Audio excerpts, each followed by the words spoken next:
እወዳለሁ ግዴታዬን እወጣለሁ ሀገሬን እወዳለሁ ግዴታዬን እወጣለሁ። በቅድሚያ ለመላው የክልላችን ግብር ከፋዮች በሙሉ እንኳን ለ2018 የግብር ማስጀመሪያ አመት በሰላም አደረሰን ለማለት እወዳለሁ። እንግዲህ እንደምታወቀው በገቢ ግብር አዋጅ 65/2018 በሚያዘው መሰረት የደረጃ ለግብር ከሐምሌ 1 እስከ 30 ድረስ ሙሉ በሙሉ የምናስከፍልበት ወቅት ነው። የደረጃ ሀለታዋን ደግሞ ከሐምሌ 1 እስከ ጥቅምት 30 ድረስ ግብር የምናስከፍልበት ወቅት ነው።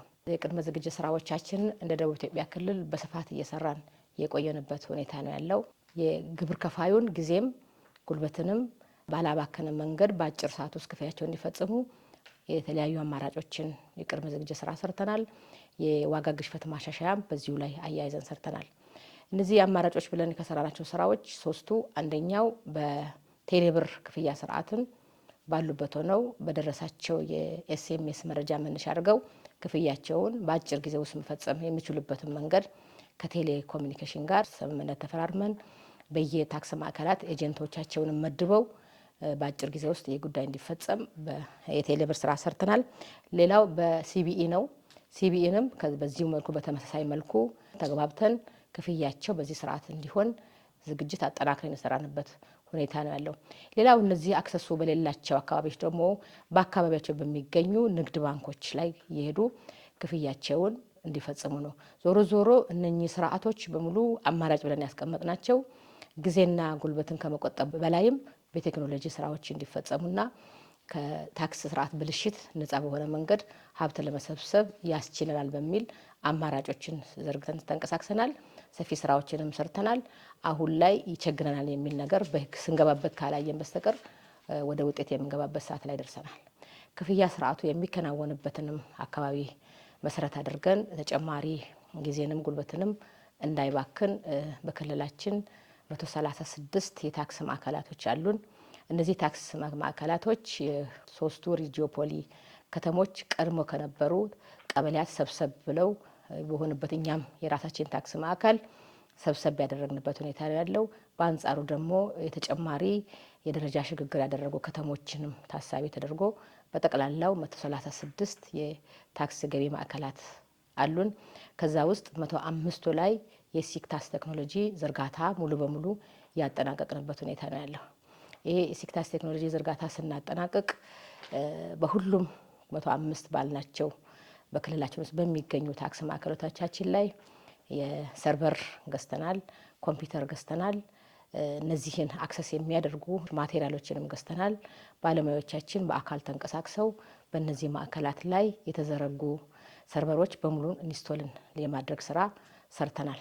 ከነዚህ ከ105ቶች ውስጥ 90ው ታክስ ማዕከላችን በቴሌብር የማስከፈል ስርዓታችንንም በዚህ መልኩ ነው ያደረግነው። የቀረው ከሚኒስቴር መስሪያ ቤት ጋር ከገቢ ግብር አዋጁ ማሻሻያ ጋር ተያይዞ ያላለቁ ሲስተሞች ስላሉን ሁሉንም በቴሌብር ለማስከፈል ያልቻልንበት ሁኔታ ነው ያለው። አክሰሱ ባልደረሰባቸው አካባቢዎች በአካባቢያቸው በሚገኝ ንግድ ባንክ ግብራቸውን እየከፈሉ በተገቢው በጊዜና በሰዓቱ እንዲያጠናቅቁ ከንግድ ባንክ ጋርም ከቴሌ ጋርም የጋራ መግባባት ውስጥ ገብተን ስራውን ለመጀመር ዝግጅታችንን እያደረግን ያለንበት ሁኔታ ነው የሚገኘው። እንግዲህ 121745 ደረጃ ለግብር ከፋዮች አሉን። እነዚህን ግብር ከፋዮች በጣም ቢረዝም እስከ ሐምሌ 30 ቢያጥር ግን ከሐምሌ 1 እስከ 10 ለማጠናቀቅ ግብ ጥለን ነው እንደ ደቡብ ኢትዮጵያ ክልል ገቢዎች ቢሮ ቅድመ ዝግጅት ስራዎቻችንን እያከናወነ ያለ ነው። የደረጃ ሀለታዋ ግብር ከፋዮቻችን 7330 ናቸው።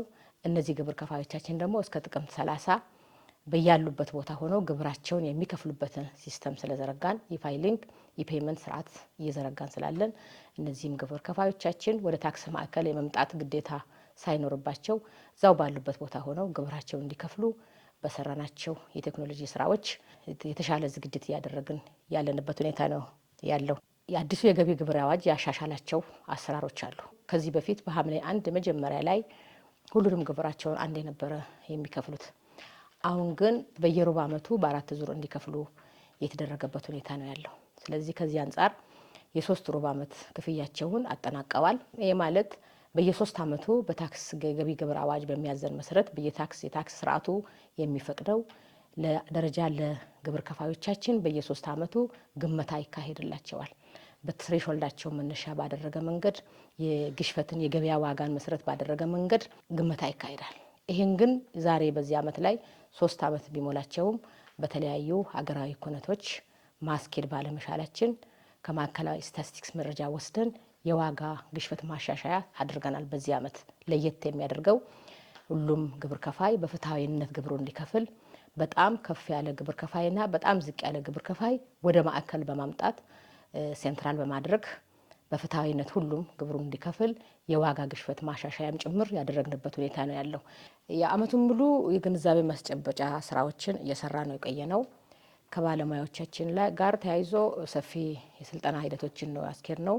በንቃት ታች ወርደው ሁሉንም አካል ግንዛቤ እየፈጠሩ በሰዓቱና በጊዜው እንዲያጠናቅቁ እያስተማርን ነው የቆየነው። ከግብር ከፋዮቻችን ጋርም ተግባቦት ፈጥረናል። በርካታ መድረኮችን ፈጥረናል። ስልጠና ሰጥተናል፣ ተወያይተናል። ምንድነው ያው ግብር ከራስ ለራስ ነው። ይሄንን ደግሞ የሚለማመድ ህዝብ ለመፍጠር እንደ ደቡብ ኢትዮጵያ ክልል ብዙ ስራ ሰርተናል። ጊዜን ከመቆጠብ አንጻር ግብር አልከፈልኩም እየተባለ ወሩ ሙሉ 30 ቀን ሙሉ ከዛም አልፎ ደግሞ ወደ ቅጣት እየተገባ የሚካሄድበትን አሰራር ለመቅረፍ ብዙ ሂደቶችን ነው ይሄድነው። ውጤትም እያየንበት የመጣንበት ሁኔታ ነው ያለው።